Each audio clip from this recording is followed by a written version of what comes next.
Inflammation గురించి మనం ఇందాక మాట్లాడుకున్నట్టు ఇన్ఫ్లమేషన్కి మేజర్ కాజెస్ ఏంటి అంటే స్ట్రెస్, ఒత్తిడి, మానసిక ఒత్తిడి, శారీరక ఒత్తిడి అండ్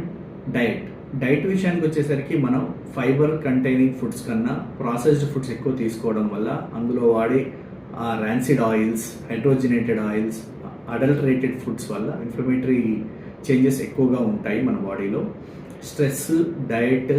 నో ఫిజికల్ యాక్టివిటీ ఇవన్నీ కూడాను ఇన్ఫ్లమేషన్కి యాడ్ అవుతూ వస్తాయి.